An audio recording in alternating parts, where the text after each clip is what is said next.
இன்றைய நாளை பொழுதும் கர்த்தர் நமக்கு ஆசீர்வாதமாய் மாற்றி கொடுத்து அவருடைய சமூகத்திலே நாம் காணும்படியாகவும் அவருடைய வேதத்தை தியானிக்கும்படியாகவும் கிருபை பாராட்டினார்.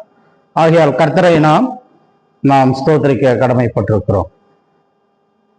கடந்த நாட்களிலே அப்போஸ்தலனாகிய பேதுரு எழுதிய பொதுவான நிருபம் முதலாம் நிருபத்தை நாம் தியானித்துக் கொண்டு வருகிறோம். முதல் அதிகாரத்தை தியானித்துக் கொண்டே வருகிறோம். முதல் அதிகாரத்திலே கர்த்தர் விசுவாசிகளுக்கு, ரட்சிக்கப்பட்டவர்களுக்கு என்ன எல்லாம் செய்தார் என்று அவர் 12ஆம் வசனம் வரை அவர் செய்த காரியங்களை எல்லாவற்றையும் சொல்லி கொண்டு வந்து 13ஆம் வசனத்திலிருந்து ஆகையால் என்கின்ற வார்த்தையுடன் ஆரம்பித்து நீங்கள் என்ன காரியமெல்லாம் செய்ய வேண்டும், எப்படிப்பட்ட வாழ்க்கை வாழ வேண்டும் என்பதை கட்டளைகளாக பேதுரு எழுதி கொண்டு வருகிறதை கடந்த நாட்களிலே நாம் தியானித்தோம். 13ஆம் வசனத்திலிருந்து தியானிக்கும் பொழுது 5 விதமான காரியங்களை பேதுரு பரிசுத்த ஆவியானவராலே ஏவப்பட்டு நமக்கு எழுதி வைத்திருக்கிறார் என்கின்ற ஒரு 5 காரியங்களை நாம் கடந்த நாட்களிலே கவனித்தோம். இந்த 5 காரியங்கள் நம்முடைய வாழ்க்கையிலே நாம் அபியாசித்தால் இந்த பூமியிலே கர்த்தருக்கு பிரியமானவர்களாக நம்மால் வாழ முடியும். ஒருவேளை கர்த்தருக்கு பிரியமானதாய் நாம் வாழவில்லை என்றால் இந்த 5 காரியங்களில் எதையாகிற ஒன்று நாம் தவறி இருப்போம் என்கின்ற கடந்த காலங்களிலே நாம் அதை தியானித்துக் கொண்டு வந்தோம். முதலாவதாக பூரண நம்பிக்கை உள்ளவர்களாய் இருங்கள் என்கின்றதை பார்த்தோம். எதன் மேல் நம்பிக்கை இருக்க வேண்டும் என்று பார்க்கும் பொழுது, அவர் வெளிப்படும் போது, இயேசு கிறிஸ்து வெளிப்படும் போது உங்களுக்கு அளிக்கப்படும் கிருபையின் மேல் அவர் நமக்கு கிருபை அளிக்க போகிறார். அந்த கிருபையின் மேலே நாம் பூரண நம்பிக்கை உள்ளவர்களாக 1 பேதுரு முதல் அதிகாரம் 13ஆம் வசனத்திலே பார்த்தோம். அதை பூரண நம்பிக்கை உள்ளவர்களாய் இருங்கள் என்பதை பார்க்கிறோம். ஆண்டவராய் இயேசு கிறிஸ்து வெளிப்படும் பொழுது நமக்காக அவர் கொண்டு வரப்போகிற ஆசீர்வாதங்கள், நமக்காக அவர் ஆயத்தம் பண்ண ஸ்தலம், அவர் நமக்காக என்னவெல்லாம் கொண்டு வரப்போகிறாரோ அது எல்லாவற்றையும் சேர்த்து அவர் கிருபை என்கின்ற ஒரே வார்த்தையோட பேதுரு இங்கு சொல்லி முடிக்கிறார். இரண்டாவதாக நாம் பரிசுத்தராய் இருங்கள் என்று 15ஆம் வசனத்திலே தியானித்தோம். பரிசுத்தர், நான் பரிசுத்தர் ஆகையால் நீங்களும் பரிசுத்தராய் இருங்கள் என்பதை எழுதியிருக்கிறது என்பதை கடந்த நாட்களிலே நாம் தியானித்துக் கொண்டு வந்தோம். பரிசுத்தம் என்பது அது கர்த்தருக்குரியது. அவரை போல வேறொருவர் இல்லை இந்த உலகத்திலே. அவருக்கு சமமானவர் இல்லை, அவருக்கு நிகரானவர் இல்லை. அவர் ஒருவர் தான். அவரை ஆண்டவராய் இயேசு கிறிஸ்துவை குறித்து நீங்கள் சொல்லுங்கள் என்று சொல்லும் பொழுது ஒரே வார்த்தையிலே சொல்ல வேண்டும் என்றால், நான் ஆராதிக்கக்கூடிய தேவன் பரிசுத்தர். பரிசுத்தர் என்பதற்குள்ளே எல்லாவற்றையும் அடங்கிவிட்டது என்கின்றதை கடந்த நாட்களிலே நாம் தியானித்துக் கொண்டு வந்தோம். மூன்றாவதாக என்ன வாக்கியம் என்றால் 17ஆம் வசனத்திலே நீங்கள் பயத்துடன் நடந்து கொள்ளுங்கள் என்று 3வது காரியமாக பார்த்தோம். பயத்துடன் நடந்து கொள்ளுங்கள். 22ஆம் வசனத்திலே பார்க்கும் பொழுது அன்பு கூறுங்கள், ஊக்கமாய் அன்பு கூறுங்கள். யாரிடத்தில் என்றால் சக விசுவாசிகளுடன், நம்முடன் கர்த்தரை ஆராதிக்கக்கூடிய குடும்பங்களுடன், மற்றவர்களுடன் நாம் அன்பு கூற வேண்டும் என்பதை பார்த்தோம். கடைசியாக 2ஆம் அதிகாரத்திலே நாம் 3ஆம் வசனம் கடைசி பாகத்தில் இருக்கிறது, ஞானப்பால் மேல் வாஞ்சியாய் இருங்கள். இந்த ஞானப்பால் என்பது திருவசனத்தை காண்பிக்கிறது. இந்த 5 எந்த மனிதனுடைய வாழ்க்கையிலே கடைபிடிக்கிறார்களோ அவர்கள் இந்த பூமியிலே கர்த்தருடைய சித்தத்தின்படி கர்த்தருக்கு பிரியமான வாழ்க்கை வாழ முடியும் என்பதை பேதுரு சொல்லி வருகிறார். இந்த 5 நாம் பூரண நம்பிக்கை உள்ளவர்கள் என்பதை தியானித்தோம். பரிசுத்தராய் இருங்கள் என்பதை தியானித்தோம். இன்றைய தினத்திலே பயத்துடன் நடந்து கொள்வோம் என்கின்றதை குறித்து பார்க்க போகிறோம். மூன்றாவதாக அன்றையும் 17ஆம் வசனத்திலிருந்து 21ஆம் வசனம் முடிய நான் வாசிக்கிறேன். அன்றையும் பட்சபாதம் இல்லாமல் அவனுடைய கிரியைகளின்படி நியாயம் தீர்க்கிறவரை நீங்கள் பிதாவாக தொழுது இருக்கிறபடியால் இங்கே பரதேசிகளாய் சஞ்சரிக்கும் அளவும் பயத்துடனே நடந்து கொள்ளுங்கள். உங்கள் முன்னோர்களால் பாரம்பரியமாய் நீங்கள் அனுசரித்து வந்த வீணான நடத்தையினின்று அழிவுள்ள வஸ்துக்களாகிய வெள்ளியினாலும் பொன்னியினாலும் மீட்கப்படாமல் குற்றமில்லாத மாசற்று ஆட்டுக்குட்டியாகிய கிறிஸ்துவின் விலையேறப்பெற்ற இரத்தத்தினாலே மீட்கப்பட்டீர்கள் என்று அறிந்திருக்கிறீர்களே. அவர் உலக தோற்றத்திற்கு முன்னே குறிக்கப்பட்டவராயிருந்தும் தமது மூலமாய் தேவன் மேல் விசுவாசமாய் இருக்கிற உங்களுக்கு இந்த கடைசி காலங்களிலே வெளிப்பட்டார். உங்கள் விசுவாசமும் நம்பிக்கையும் தேவன் மேல் இருக்கும்படி அவரை மரித்தோரிலிருந்து எழுப்பி அவருக்கு மகிமையை கொடுத்தார். 17ஆம் வசனத்திலிருந்து 20ஆம் வசனம் வரை நாம் தியானிப்போம் என்றால், ஒரே வார்த்தையிலே முதல் வசனத்திலே சொல்லிவிட்டார், நீங்கள் பயத்துடன் நடந்து கொள்ளுங்கள். உலகத்தில் அநேக பயங்கள் உண்டு. மரண பயம் இருக்கிறது, இருளை பார்த்தால் பயமாக இருக்கிறது, விபத்துகளை பார்த்தால் பயமாக இருக்கிறது. நாம் எப்பொழுதும் நம்முடைய எதிர்காலத்தை நினைத்து பயப்படுகிறோம், அல்லது கடந்த கால பிரச்சனைகளை நினைத்து சில நேரத்தில் பயப்படுகிறோம். இப்படி பிள்ளைகளுக்காக, நம்முடைய படிப்பிற்காக, அல்லது வேலைக்காக, திருமண காரியங்களுக்காக, இப்படி எல்லாவற்றையும் பார்த்து பயந்து கொண்டே இருக்கிறோம். இந்த எல்லா விதமான பயங்களுக்கும் ஒரே ஒரு தீர்வு தேவ பயம். தேவனிடத்தில் நாம் பயபக்தி உள்ளவர்களாக இருக்கும் பொழுது இது எல்லாவற்றையும் எடுத்து போட அவர் வல்லவராய் இருக்கிறார் என்பதை இங்க பேதுரு குறிப்பிடுகிறார். பேதுரு 17ஆம் வசனத்தினுடைய துவக்கத்திலே பார்க்கும் பொழுது, அன்றியும் பட்சபாதம் இல்லாமல், இரண்டாவதாக அவனவனுடைய கிரியைகளின்படி, மூன்றாவதாக நியாயம் தீர்க்கிறவரை நீங்கள் பிதாவாக தொழுது கொண்டிருக்கிறபடியினால். நாம் அந்நியனாக, புறஜாதியானாக, தேவனற்றவனாக, நம்பிக்கை இல்லாதவர்களாக இருந்தோம். இப்பொழுது தேவன் தம்முடைய குடும்பத்திலே நம்மை சேர்த்துக் கொண்டார். அவருடைய குடும்பத்தில் நம்ம சேர்த்துக் கொண்டபடியினாலே நாம் அப்பா பிதாவே என்று குறிப்பிடத்தக்கதாய் புத்திர சுவீகாரத்தின் ஆவியை பெற்றிருக்கிறோம். ஆகையால் அவரை பிதா என்று நாம் தொழுது கொள்ளுகிறோம். அதனால் அவர் நம்மை விட்டு விடுவார் என்று நினைத்து விட வேண்டாம். அவர் எனக்கு பிதாவாகிவிட்டார், அவராலே நான் ரட்சிக்கப்பட்டேன், அவருடைய இரத்தத்தினாலே கழுவப்பட்டேன், அவருடைய குடும்பத்தில் சேர்த்துக் கொள்ளப்பட்டேன், ஜீவ புஸ்தகத்தில் என்னுடைய பெயர் இருக்கிறது என்று நாம் நம்முடைய மனம் போன போக்கிலே வாழ்வோம் என்றால், மேலே சொல்லப்பட்டது பட்சபாதம் இல்லாமல் அவனவனுடைய கிரியைகளின்படி. என்னுடைய கிரியைகளை நான் யோசித்து பார்த்தால் கர்த்தரை துக்கப்படுத்தின காரியங்கள் அநேகம் உண்டு, கர்த்தருக்கு விருப்பமில்லாத காரியங்கள் அநேகம் உண்டு. இவை எல்லாவற்றையும் அவர் நாளைக்கு நியாய தீர்ப்பிலே கொண்டு வருவார் என்றால், ஓ இந்த சகோதரனா எவ்வளவாக பிரசங்கிப்பார், எப்படியாக ஜெபிப்பார், காலம் தவறாமல் அவர் சபைக்கு வருவார், அந்த குடும்பமா என்று நாங்கள் நினைத்துக் கொண்டிருந்தோமே என்று எல்லாருக்கும் முன்பதாக நாம் தலை குனிய வேண்டிய ஒரு நிலைமைக்கு நாம் வருவோம். அதனால்தான் பேதுரு சொல்றாரு, நீங்க இந்த உலகத்துல எப்படி வாழ்றீங்கன்னா பரதேசிகளா இருக்கீங்க. ஏற்கனவே முதல் அதிகாரம் 2ஆம் வசனத்துல பார்த்தோம், நாம் யார்? பரதேசிகள், யாத்திரிகர்களா இந்த உலகத்துல இருக்கிறோம், பரதேசிகளாக இருக்கிறோம் என்று ஏற்கனவே நாம் அதை தியானித்தோம். 2ஆம் வசனம் 1 பேதுரு 1ஆம் அதிகாரம் 2ஆம் வசனம், பிதாவாகிய தேவனுடைய முன்னறிவிப்பின்படியே ஆவியானவருடைய பரிசுத்தமாக்குதலினாலே கீழ்ப்படுதலுக்கும் இயேசு கிறிஸ்துவனுடைய ரத்தம் தெளிக்கப்படுதலுக்கும் தெரிந்து கொள்ளப்பட்ட பரதேசிகளும் எழுதுகிறது. அதாவது நாம் பரதேசிகள் என்பதற்கு என்ன பொருள் என்றால், நாம் ஏற்கனவே இந்த உலகத்தோடு ஒத்த வேஷம் ஒத்து போய் வாழ்ந்து கொண்டிருக்கிறோம்.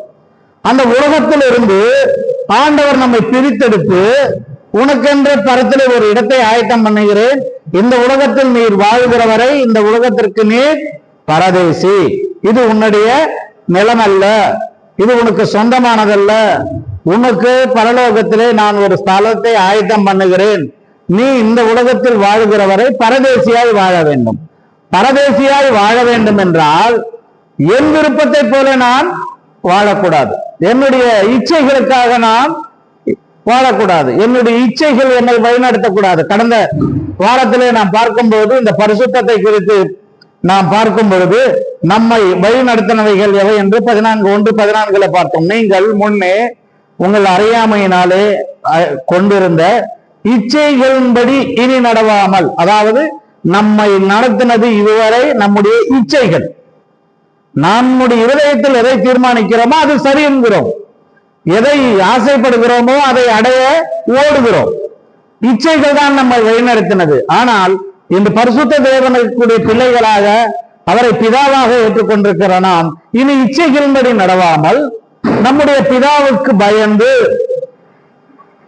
கர்த்தருக்கு பயந்து நாம் நடக்க வேண்டும் என்பதை பேதுரு இங்கே குறிப்பிட்டு சொல்லுகிறார். ஆகையாலே அதற்கு ஏன் இவ்வளவு வசனங்கள் எழுத வேண்டும்? முதல் வசனத்திலே சொல்லிவிட்டாரே, நீங்கள் பயத்துடன் நடந்து கொள்ளுங்கள் என்று ஒவ்வொரு வார்த்தையாக நாம் ஏன் அதை பார்க்க வேண்டும் என்று பார்த்தால், பேதுரு ஒரு வார்த்தை சொல்லும் பொழுது அதுக்கு எல்லாவற்றிலும் ஒரு கனெக்ஷன் இருந்து கொண்டுதான் இருக்கிறது. பட்சபாதம் இல்லாமல் என்று சொல்லிவிட்டார். இவர் பெரிய ஊழியக்காரர், இவர் சாதா விசுவாசி, இவர் ஆசாரியன், இவன் லேவியன் என்பதெல்லாம் இல்லை. பட்சபாதமே இல்லை. உன் கிரியைகள் என்ன? கர்த்தருக்கு முன்பாக உன்னுடைய கிரியைகள் எப்படி இருந்தது? தனிப்பட்ட வாழ்க்கையிலே என் கிரியைகள் எப்படி இருந்தது? என் குடும்ப வாழ்க்கையிலே என் கிரியைகள் எப்படி இருந்தது? இது எல்லாவற்றையும் பட்சபாதம் இல்லாமல் அவர் நியாயம் தீர்ப்பார். நீங்கள் அவரை தான் பிதாவாக தொழுது கொண்டிருக்கிறீர்கள், ஆகவே நீங்கள் பயத்துடன் நடந்து கொள்ளுங்கள் என்று சொன்ன பேதுரு 18ஆம் வசனத்துல சொல்றாரு, உங்கள் முன்னோர்களால் பாரம்பரியமாய் நீங்கள் அனுசரித்து வந்த வீணான நடத்தைகள், அதை செய்கிறதுல பயப்படுறதே இல்லை. இது முன்னோர்களால் பாரம்பரியமாய் செய்யக்கூடிய காரியங்கள்ல நாம் தைரியமா செய்யறோம்.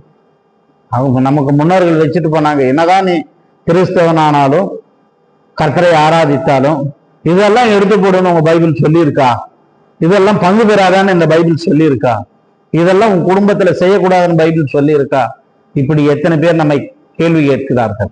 நாம் விசுவாசிகளாக இருந்தோம், கர்த்தரை ஆராதிக்கிறவர்களாக இருந்தோம், எப்படியாகிலும் முன்னோர்களால் பாரம்பரியமாய் வரக்கூடிய சிலவற்றை செய்து கொண்டுதான் இருக்கிறோம். என்ன, அங்க பூசாரி, இங்க பாதிரி, அங்க பூசாரிய, இங்க பாஸ்டர், அவ்வளவுதான் வித்தியாசம். அங்க தூபம் ஏத்துனாங்க, இங்க ஜெபம் பண்ண சொல்றோம். ஆனால் காரியங்கள் எல்லாம் அதேதான். அப்போ உங்க பயம் எங்க இருக்கு? கர்த்தர் உங்களை இதை செய்ய சொல்லுகிறாரா? அவருடைய வார்த்தையின்படி, வசனத்தின்படி இல்லையா?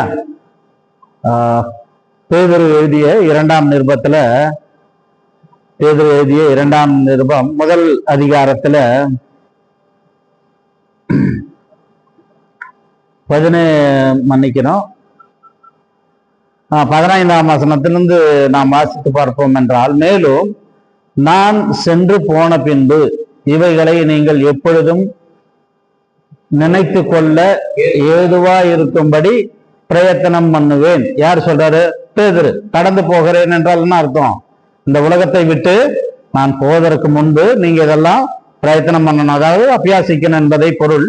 2 பேதுரு 1 அதிகாரம் பிரதர், 2 பேதுரு 1 அதிகாரம் 16ஆம் வசனத்தை பார்ப்போம். நாங்கள் தந்திரமான கட்டுக்கதைகளை பின்பற்றினவர்களாக அல்ல, அவருடைய மகத்துவத்தை கண்ணார கண்டவர்களாகவே நம்முடைய கர்த்தராகிய இயேசு கிறிஸ்துவின் வல்லமையையும் வருகையும் உங்களுக்கு அறிவித்தோம். தந்திரமான கட்டுக்கதைகள் என்பது வசனத்தின் அடிப்படையிலே போதிப்பது இல்லாமல், வசனத்தை ஒதுக்கி வைத்து சில கட்டுக்கதைகளை இப்படியாக சொல்லி இன்றைய நாட்களிலே கள்ள போதகர்கள் அநேகமாய் பெருகிவிட்டார்கள். அதனாலதான் திருவசனத்தை ஏன் நமக்கு புரியல, எதுக்காக நாம கற்றுக்கொள்ளல?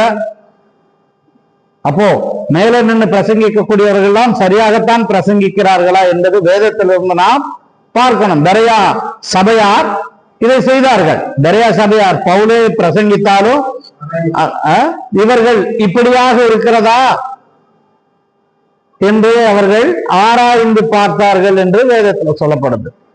இந்த தினத்துல வேத வசனத்தைக்கு முக்கியத்துவம் தரணும்.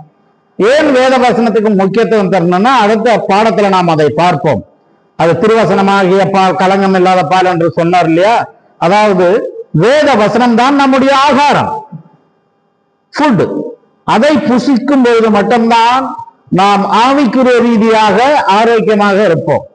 ஆனால் வேத வசனத்தை ஒதுக்கி வைத்து விட்டு வேற யாராவது படிப்பார்கள், வேற யாராவது பிரசங்கிப்பார்கள், நான் வெறும் அமைதலாக இருந்து கேட்டுக்கொண்டு போகிறேன் என்றால், உங்களுக்குள் அந்த ஜீவாகாரம் போகவில்லை என்றால் நீங்கள் ஆரோக்கியமாக இருக்கவே முடியாது. இப்படி சொல்லிக்கொண்டே வந்த பேதுரு சொல்றாரு. 17ஆம் வசனத்துல பார்ப்போம். 2 பேதுரு முதல் அதிகாரம் 17ஆம் வசனத்திலே, இவர் என்னுடைய நேசகுமாரன், இவரிடத்தில் பிரியமாய் இருக்கிறேன் என்று சொல்லுகிற சத்தம் உன்னதமான மகிமையிலிருந்து அவருக்கு உண்டாகி பிதாவாகிய தேவனால் அவர் கனத்தையும் மகிமையையும் பெற்றபோது அவரோட கூட நாங்கள் பரிசுத்த பர்வத்தில் இருக்கையில் வானத்திலிருந்து பிறந்த அந்த சத்தத்தை கேட்டோம். 19ஆம் வசனம், அதிக உறுதியான தீர்க்க தரிசன வசனமும் நமக்கு உண்டு. பொழுது விடிந்த விடுவெள்ளி உங்கள் இருதயங்கள் உதிக்கும் அளவும் இருளுள்ள ஸ்தலத்தில் பிரகாசிக்கிற விளக்கை போன்ற அவ்வசனத்தை கவனித்திருப்பது நலமாயிருக்கும். 20ஆம் வசனம், வேதத்தில் உள்ள எந்த தீர்க்க தரிசனமும் சுய தோற்றமான பொருளை உடையதாய் இராதென்று நீங்கள் முந்தி அறிய வேண்டியது. தீர்க்க தரிசனமானது ஒரு காலத்திலும் மனுஷருடைய சித்தத்தினாலே உண்டாகவில்லை. தேவனுடைய பரிசுத்த மனுஷர் பரிசுத்த ஆவியினாலே ஏவப்பட்டு பேசினார்கள். வசனங்கள் எல்லாமே பரிசுத்த ஆவியானவரால் ஏவப்பட்டு பேசுறது. இப்போ செய்தி என்பது அல்லது நம்முடைய தியானம் என்பது பரிசுத்த வசனத்திலிருந்து நாம் கற்றுக்கொள்ள வேண்டியது. என்னுடைய வாழ்க்கைக்கு இது எப்படி ஒத்து போகிறது, நான் இதன்படி நடக்கிறேனா, நான் இந்த வெளிச்சத்திலே இருக்கிறேனா என்பதை ஆராய்ந்து பார்க்கும்படியாக தான் இந்த பரிசுத்த வசனங்கள் எழுதப்பட்டிருக்கு. பேதுரு சொல்றாரு, நாங்க மலையில இருந்தோம். எங்க, என்ன மலையில இருந்தாங்க? மறுரூப மலையில இருந்தோம். அதான் நினைவு கூறுறாரு, நாங்க மறுரூப மலையில இருந்தோம். 17ஆம் வசனத்துல, இவர் என்னுடைய நேசகுமாரன், இவருடைய பிரியமாய் இருக்கிறேன் என்று சொல்லுகிற சத்தம் உன்னதமான மகிமையிலிருந்து அவருக்கு உண்டாகி பிதாவாகிய தேவனால் அவர் கனத்தையும் மகிமையும் பெற்ற போது நாங்க அங்கதான் இருந்தோம். நான் அவரோட இருந்தேன். ஏதோ நான் இயேசு கிறிஸ்துவை போதிக்கிறேன் என்றால் இயேசு கிறிஸ்துவை வேற யாராலோ தெரிந்து கொண்டு நான் போதிக்கவில்லை. நான் அவர் பக்கத்துல தான் நிக்கிறேன். என் கண்ணால நான் பார்த்தேன். மேல இருந்து ஒரு வசனம் வந்தது, ஒரு சத்தம் வந்தது, இவர் என்னுடைய நேச குமாரன் என்று ஒரு சத்தம் வந்தது. நான் அவரோட இருந்தேன். ஆதியிலே வார்த்தை இருந்தது, அந்த வார்த்தை தேவனாய் இருந்தது இல்லையா? அப்போ அந்த வார்த்தை வானத்திலிருந்து வந்தது. அந்த திருவசனத்தை நீங்க பற்றி கொள்ளுங்க. அந்த திருவசனத்துக்கு பயந்து நடந்து கொள்ளுங்கள். அவர் சொல்றாரு, நீங்கள் முன்னோர்களால் பாரம்பரியமாய் வந்தவைகள் அல்ல. முன்னோர்களால் பாரம்பரியமாய் வந்தவைகள் தயவு செய்து செய்யாதீங்க. அப்படி இருந்ததுன்னா நீங்க அதெல்லாம் ஒதுக்கி விடுங்க சொல்லிட்டு 1 பேதுரு முதல் அதிகாரம், பேதுரு எழுதிய முதல் நிருபம் முதல் அதிகாரம் 18ஆம் வசனம், உங்கள் முன்னோர்களால் பாரம்பரியமாய் நீங்கள் அனுசரித்து வந்த வீணான நடத்தை என்று அழிவுள்ள வஸ்துக்களாகிய வெள்ளி பொன்னினால் நீங்கள் மீட்டுக் கொள்ளப்படல. நீங்கள் எப்படி மீட்டுக் கொள்ளப்பட்டீங்க அதை தெரிஞ்சுக்குங்க. குற்றமில்லாத மாசற்ற ஆட்டுக்குட்டியாகிய கிறிஸ்துவின் விலையேற பெற்ற ரத்தத்தினாலே.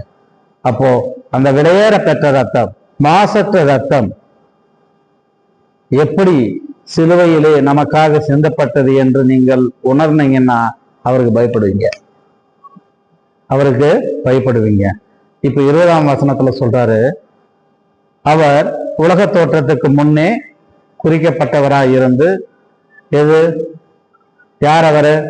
ஆண்டவராகிய இயேசு கிறிஸ்து. உலக தோற்றத்துக்கு அப்ப யாருமே இல்லை, பிதா குமாரன் பரிசுத்த ஆவியானவர் மட்டும் இருக்காங்க. அப்பவே தீர்மானிக்கப்பட்டது. அப்பவே உலக தோற்றத்திற்கு முன்னே குறிக்கப்பட்டவராய் இருந்து தமது மூலமாய் தேவன் மேல் விசுவாசமாய் இருக்கிற உங்களுக்காக இந்த கடைசி காலங்களிலே வெளிப்பட்டார். இப்போ பேதுரு நம்மை past tense, present tense, future tense இல்லையா? தமிழ்ல என்ன சொல்லுவோம்? கடந்த காலம், நிகழ்காலம். இந்த 3 வசனத்துல நம்மள எங்க கொண்டு போறாருன்னா, முதல்ல உலக தோற்றத்துக்கு முன்னே கொண்டு போறாரு, கடந்த காலத்துக்கு கொண்டு போறாரு இல்லையா. உன்னை முன்னு குறித்தார், உன்னை முன்குறித்ததனாலே உலக தோற்றத்துக்கு முன்பே அவர் தீர்மானித்தார். அப்போ யாருமே இல்லை. யாரெல்லாம் இருந்தாங்க? பிதா, குமாரன், பரிசுத்த ஆவியானவர் மட்டும்தான் இருந்தாரு. அங்க தீர்மானிச்சு கடைசி காலங்கள்ல இப்போ 19ஆம் வசனத்துல இருக்காது, 20ஆம் வசனத்துல இருக்கு இல்லையா. அவர் உலக தோற்றத்திற்கு முன்னே குறிக்கப்பட்டவராயிருந்து தமது மூலமாய் தேவன் மேல் விசுவாசமாயிருக்கிற உங்களுக்காக இந்த கடைசி காலங்களில் வெளிப்பட்டார். இப்ப வெளிப்பட்டார். இப்ப நிகழ்காலம். இப்போ நிகழ்காலம் அவர் வெளிப்பட்டார். தீர்மானிக்கப்பட்டது உலக தோற்றத்திற்கு முன்னே. இப்போ வெளிப்பட்டு விட்டார். நிகழ்காலத்துல இருக்கோம், அவர் மேல விசுவாசமா இருக்கிறோம் இல்லையா. இப்போ எதிர்காலத்துக்கு கொண்டு போறாரு. எங்க? 17ஆம் வசனத்துல எதிர்காலத்துல பாரபட்சம் இல்லாமல் அவனுடைய கிரிகளின்படி நியாயம் தீர்க்கிறவர். அப்போ நியாய தீர்ப்பு எப்போ இருக்கு? எதிர்காலத்துல இருக்கு. நீங்க ஏன் பயந்து அவருக்கு நடந்து கொள்ளுங்கன்னு என்று சொல்லுகிறது. இதனுடைய தொடர்ச்சி நான் அடுத்த வாரத்துல உங்களுக்கு எடுத்துறேன். பயப்படுறதுனால கிடைக்கக்கூடிய ஆசீர்வாதங்கள் என்னன்னு. ஏன் பயந்து நடந்து கொள்ள வேண்டும் என்றால், பாஸ்ட் டென்ஸ்ல சொல்றாரு, நீ அப்ப பிறக்கவே இல்லை, உலக தோற்றத்துக்கு முன்னே இந்த மாசற்ற ரத்தம் சிந்தப்பட வேண்டும், ஆட்டுக்குட்டியின் ரத்தம் சிந்தப்பட வேண்டும் என்று தீர்மானிக்கப்பட்டது. அதுக்கப்புறம் அவர் வெளிப்பட்டாரு. அவர் மேல் நீங்கள் விசுவாசம் இருக்கிறதுனால உங்களுடன் அவர் வெளிப்பட்டு வரும் காலத்திலே உங்களுடைய கிரியைகளுக்கு ஏற்ற அவர் நியாயம் தீர்க்க போகிறார். ஆகையால் நீங்கள் பயந்து நடந்து கொள்ளுங்கள். எவ்வளவு ஒரு ரகசியமான, அதாவது கடந்த காலங்கள்ல சில சகோதரிகள் எனக்கு ஒரு ஆலோசனை கொடுத்தாங்க. என்னன்னா, நீங்க இன்னும் அந்த 1ஆம் அதிகாரத்துல இருந்து வெளியே வரவே இல்லையா. நம்ம என்ன பண்ணலாம், வேகமா ஒரு அதிகாரமா முடிச்சுட்டு நேரம் முடிச்சுட்டு வேற ஒரு சப்ஜெக்டுக்கு போயிருக்கலாமேன்னு. இது எப்படி இருக்குன்னா, இப்போ தங்கச்சுரங்க கீழே இருக்கு, அது மேல நம்ம இருக்குன்னு வச்சுக்கோங்க. மேலோட்டமா தோண்டிட்டு போனா மண்ணை அள்ளிட்டு போவோமா, தங்கத்தை அள்ளிட்டு போவோமா? மண்ணதான் அள்ளிட்டு போவோம். மேலோட்டமா அள்ளிட்டு போனா என்ன, தோண்டிட்டு போனா என்ன கிடைக்கும் நமக்கு? ஆழமா தோண்டும் போது மட்டும்தான் உள்ள வைடூரியம் இல்லையா, வைரங்கள் இருக்கு, தங்கம் இருக்கு, எல்லாமே இருக்கு. எல்லாமே ஆழ புதையில இருக்கு. அவ்வளவு சீக்கிரமா இதை விட்டு நம்மளால வெளியே வர முடியாது. இன்னும் தோண்ட நமக்கு என்ன கிடைக்கணும்? இதுல இருந்து இன்னும் தங்கம் கிடைக்கணும், இன்னும் ரொம்ப ஆழமான காரியங்கள் கிடைக்கணும். ஏன் நீங்க பயந்து நடந்து கொள்ளுங்கள் என்று ஒரே வார்த்தையில சொல்லி முடிச்சிருக்கலாம். ஆனால் அவர் 17ஆம் வசனத்திலிருந்து 21ஆம் வசனம் வரை பேதுரு ரொம்ப கஷ்டப்பட்டு எழுதுறாரு. நீங்க future past tense, future tense, past tense, present tense, future tense இல்லையா. கடந்த காலத்துல அவர் தீர்மானிச்சாருங்க, நீ விசுவாசிக்கிறான்னு. இப்படிதான் எதிரில் சொல்லணும்னா இந்த வார்த்தை இப்படிதான் சொல்லணும். கடந்த காலிலேயே அவர் தீர்மானிச்சிருக்காரு. உலக தோட்டத்துக்கு முன்னே தீர்மானிச்சிட்டாரு, நீ விசுவாசியா வரணும்னு. நீ விசுவாசியா வந்துட்ட. அவர் வெளிப்பட்டார். அவருடைய மாசற்ற ரத்தத்தினாலே கழுவப்பட்டார். நீ தெரிந்து கொள்ளப்பட்டாய். ஆனால் இதோட முடிஞ்சிடுச்சுன்னு நினைக்காதீங்க. உங்களுக்கு எதிர்காலத்துல பாரபட்சம் இல்லாம நியாயம் தீர்ப்பாரு கிரியைகளின்படி. அதனால் நீங்க பயந்து நடந்து கொள்ளுங்க. இந்த பயந்து நடந்து கொள்ளுங்கள் என்கின்ற அந்த ஒரு வார்த்தையில எவ்வளவு ஒரு ஆழமான சத்தியத்தை பேதுரு எழுதுகிறார் என்றால், அந்த பாரபட்சம் இல்லாமல் கிரியைகள் என்கின்ற சொல்லுவதற்கு இந்த 18ஆம் வசனம் அதோட நீங்க கோர்வையா சேர்த்து பார்த்தீங்கன்னா, அந்த கிரியைகள் நம் முன்னோர்களால் பாரம்பரியமாய் அனுசரிக்கப்பட்டவைகள். பாரம்பரியம் இன்னும் நமக்குள் இருக்கு. பாரம்பரியமான காரியங்கள், வீணானவைகள். அது மட்டும் இல்ல, ஏதோ வெள்ளி பொண்ணுனாலே அதுவும் அழிஞ்சு போகிறதா, வெள்ளியும் பொண்ணும் அழிந்து போகக்கூடியதான். ஆனால் இயேசு கிறிஸ்துவின் ரத்தம் என்றும் உள்ளது, அது நிலைத்திருக்கக்கூடியது, பாவங்களை கழுவக்கூடியது, கிருபையின் காலத்துல இருக்கும். அவர் அவ்வளவு ரத்தம் சிந்தினார். நீ இன்னும் பாரம்பரியத்தை வைத்துக் கொண்டிருக்கிறாய். உன்னுடைய பாரம்பரியம் வீணானவைகள்ல நீ இருந்து கொண்டிருக்கிறாய். இந்த கிரியைகளின்படி உங்களை நியாயம் தீர்ப்பார். ரட்சிக்கப்பட்டு கர்த்தருடைய வீட்டுக்கு வருகிறோம், ஆராதிக்கிறோம், காணிக்கை கொடுக்கிறோம், பந்தியில பங்கெடுக்கிறோம், ஜெபிக்கிறோம், எல்லாவற்றையும் செய்கிறோம். ஆனால் வெளியே போய் திருப்பி பாரம்பரியமான காரியங்களை செய்யும் பொழுது அந்த கிரியைகளின்படி உங்களை நியாயம் தீர்ப்பார். அவரை நீங்கள் பிதா என்று தொழுது கொண்டிருக்கிறீர்கள், பயந்து நடந்து கொள்ளுங்க. அந்த பயம் நமக்குள்ள இருக்கும். சாலமன் ராஜா என்ன சொன்னார் கடைசியா? எல்லாத்தையும் பார்த்துட்டேன், ஒன்னே ஒண்ணுதான். பார்ப்போமா? பிரசங்கியின் புத்தகம் 12ஆம் அதிகாரம்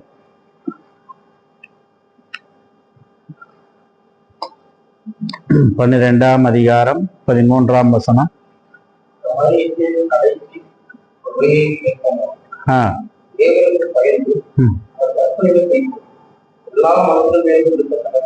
ஆமா, எப்ப பாக்குறாரு அவரை? கடைசியில பாக்குறாராம் இல்ல? வாழ்ந்த வாழ்க்கையெல்லாம் முடிக்கும் போது எல்லாருக்கும் அப்படிதான். நமக்கும் இப்ப தெரியாது, கடைசி காலத்துக்கு வரும்போது தான் தெரியும் இத்தனை நாள் நம்ம பிரயாசப்பட்டது, இத்தனை நாள் நாம் ஓடினது இல்லையா, அது எல்லாம் வீண்தான். ஒன்னே ஒண்ணுதான் மெய்யானது. என்ன என்றால், காரியத்தின் கடைத்தொகையை கேட்போமாகால் தேவனுக்கு பயந்து. இந்த தேவனுக்கு பயப்படுறதை விட மற்ற எல்லாத்துக்கும் பயப்படுறோம். நம்ம மற்ற எல்லா காரியங்களுக்கும் பயப்படுறோம், தேவனுக்கு பயப்படுறது இல்லை. தேவனுக்கு பயப்படுவது என்பது ஏதோ நாம் நடுங்குகிறதல்ல. ஒரு காரியத்தை செய்யும்போது இது கர்த்தருக்கு தெரியுமா, கர்த்தருடைய சித்தமா என்பதை வேதத்தின் அடிப்படையில் இருக்கா என்பதையெல்லாம் நாம் சற்று ஆராய்ந்து பார்த்து ஜெபித்து செய்வது நலமாக இருக்கும். தேவனுக்கு பயப்படுவது என்பது ஏதோ அவரை நம்மை தலை குனிந்து முழங்கால் நடுங்க அவருக்கு எதிராக நிற்பது என்பதல்ல. இருதயத்துல பயம் இருக்கும், இருதயத்துல பயம் இருக்கும். அப்போ யோசித்து பாருங்க, ஏன் பேதுரு அந்த வார்த்தை சொன்னார்? நீங்கள் பயந்து நடந்து கொள்ளுங்கள். உலக தோற்றத்துக்கு முன்ன உன்னை தெரிந்து கொண்டார், இயேசுவை தெரிந்து கொண்டார். ஏனென்றால் நீ விசுவாசி ஆகணும் என்பதற்காக. இப்ப அவர் வெளிப்பட்டார், ரத்தத்தினாலே கழுவப்பட்டாய், அவருடைய விசுவாசியாக மாறிவிட்டாய், பிள்ளையாக மாறிவிட்டாய், நீ அவரை பிதாவாக ஏற்றுக்கொண்டு விட்டாய். ஆனால் பாரபட்சம் இல்லாம நியாயம் இருப்பார் ஒரு நாள் உன் கிரியைகளை பொறுத்து. அதுக்கு பயந்து நடந்த வசனம் ஆங்கிலத்துல படிக்கும் பொழுது நமக்கு அது சரியாக இருக்கும். தமிழ்ல தெலுங்குல எல்லாம் எழுதும்போது வார்த்தைக்கு கோர்வையாக மேல கீழாக எழுதப்பட்டிருக்கு. ஆனால் அவருடைய இந்த டெக்ஸ்டினுடைய மெயின் கான்செப்ட் என்னன்னா, நீங்க பயந்து நடந்து. ஏன் பயந்து நடந்துக்கணும்னா, கிரியைகள், நம்முடைய கிரியைகள் எப்படி இருக்கு என்பதை நாம் ஆராய்ந்து பார்க்கலாம். ஒரு பிச்சைக்காரன் ஒரு மரத்தடியில இருந்து பிச்சை கேட்டுக்கிட்டே இருக்கானா. ஒரு மரத்தடியில அமர்ந்து அவன் பிச்சை கேட்டுக்கொண்டே இருந்தானா ரொம்ப நாளா. அந்த வழியை அந்த ஊருக்கு அருகாமையில் இருக்கக்கூடியவர்கள் எல்லாம் அந்த வழியில போகும்போது வரும்போதெல்லாம் அவனுக்கு கொஞ்சம் பணமும் கொடுப்பாங்க, சில நேரத்துல ஆகாரமும் கொடுப்பாங்களாம். ஒரு நாள் அவன் இறந்து போனான். அப்போ அந்த கிராமத்தில் உள்ள அனைவரும் சேர்ந்து ஒரு முடிவு எடுத்தார்களாம். என்ன முடிவுன்னா, இவனை இந்த இடத்திலேயே புதைப்போம். ஊருக்கு வெளியே தானே இருக்கான், மரத்தடியில் தானே இருக்கான், இங்க தானே பிச்சை எடுத்துக்கிட்டு இருந்தான், இவனை எதுக்கு கொண்டு போய் வேற எங்கேயோ புதைக்கணும், இங்கே நம்ம பயன்படுத்துற இடமும் இல்லை. அதனால என்ன பண்ணுவோம், இந்த இடத்துலயே பள்ளம் எடுத்து இந்த இடத்திலேயே இவனை புதைப்போம் என்று முடிவெடுத்து அவன் அமர்ந்து எந்த இடத்தில் மறித்தானோ அவனை எடுத்து கொஞ்சம் பக்கத்துல வச்சு பள்ளம் எடுக்க ஆரம்பிச்சாங்களாம். பள்ளம் எடுக்க ஆரம்பிச்சா அது கீழே என்ன இருக்குன்னா, அந்த ராஜாக்கள் காலத்துல வைக்கப்பட்ட தங்க காசுகள்லாம் அந்த பாத்திரத்தோட அப்படியே இருக்கான். அவன் எதன் மேல உட்காந்து பிச்சை எடுத்துக்கிட்டு இருந்தான், தங்கத்து மேல உட்காந்துக்கிட்டு பிச்சை எடுத்துக்கிட்டு இருந்தான். இப்போ பரிசுத்த வேதாகம் தங்கத்தை கொடுத்திருக்கு நமக்கு. ஆனால் நாம் அதை எடுத்துக்கொள்ளாமல் இன்னும் பாரம்பரியமான காரியங்களுக்காக ஓடிக்கொண்டு எல்லாரிடத்தில் கேட்டுக்கொண்டிருக்கிறோம். இதனால்தான் பேதுரு பயந்து நடந்து கொள்ளுங்கள். 3 காரியங்களை பார்த்தோம். என்னென்ன பார்த்தோம்? ஃபுல் ஹோப் இல்லையா? ஃபுல் ஹோப், பூரண நம்பிக்கை. அது எங்க பார்த்தோம்? ஒவ்வொன்னா அந்த 3 நாம் கடைசியா பார்த்து ஜபத்துக்கு போய்விடலாம். 1 பேதுரு 1 அதிகாரம் 13ஆம் வசனம். பிரதர் இருக்கு, brother 1 Peter chapter 1 full hope 13 லாஸ்ட்ல வந்து சம்பூர்ண நிரீட்சண, full hope. எதன் மேல இருக்கணும்? அவர் கொண்டு வருகிற தேபடு கிருபைமேதா, அவர் கொண்டு வருகிற கிருபையின் மேல நமக்கு நம்பிக்கை இருக்கணும். ஆண்டவர் எடுத்து கொண்டு வர போற நம்பிக்கை இருக்கணும். அந்த நம்பிக்கையோட நம்ம வாழணும். 2வதாக 15ஆம் வசனம் கடைசியில பரிசுத்தராய் இருங்கள், நான் பரிசுத்தராக நீங்களும் பரிசுத்தராய், பரிசுத்தத்தை குறித்து கடந்த நாட்கள்லாம் தியானித்தோம். மூன்றாவதாக பயந்து நடந்து கொள்ளுங்கள். 17ஆம் வசனத்துல இன்றைய தினத்துல தியானித்தோம். பயந்து நடந்து கொள்ளுங்கள். ஏன் பயந்து நடந்து கொள்ள வேண்டும்? அவர் பாரபட்சம் இல்லாமல் நம்மை நியாயம் தீர்ப்பார். அவரை பிதா என்று தொழுது கொள்கிறோம். எது நம்ம வெளியாள் இல்லை, இந்த குடும்பத்தில் ஒருத்தர். அவர் தான் நமக்கு பிதா. அதனால அவர் ஒரு நாள் நியாயம் தீர்ப்பார். எதன்படி என்றால் என்னுடைய கிரியைகளின்படி, நான் செய்த ஒவ்வொரு காரியத்தின்படி. நான் செய்த காரியங்கள் எப்படி இருக்குன்னா, என்னுடைய முன்னோர்களாலே பாரம்பரியமாய் நான் அனுசரித்து வந்த வீணானவைகள். ஏன் அந்த வீணானவைகளை அந்த இடத்துல நினைவு கூறார் என்றால், மாசற்ற ரத்தம் நமக்காக சிந்தப்பட்டது. அந்த மாசற்ற ரத்தம் சிந்தப்பட உலக தோற்றத்துக்கு முன்னே தீர்மானிக்கப்பட்டது. ஏனென்றால் உன்னை அவருடைய பிள்ளையாக மாற்ற, நீ விசுவாசியாக மாற. ஆனால் நீ விசுவாசியாக மாறியும் இன்னும் பாரம்பரியமான உலக காரியங்களை செய்து கொண்டிருப்போம் என்றால் பாரபட்சம் இல்லாமல் உனக்கு நியாயம் தீர்ப்பார். ஆகையால் நீங்கள் பயந்து நடந்து கொள்ளுங்கள். கர்த்தர் தாமே இந்த வசனத்தை ஆசீர்வதிப்பாராக. நாம் ஜெபத்திற்கு கடந்து போவோம்.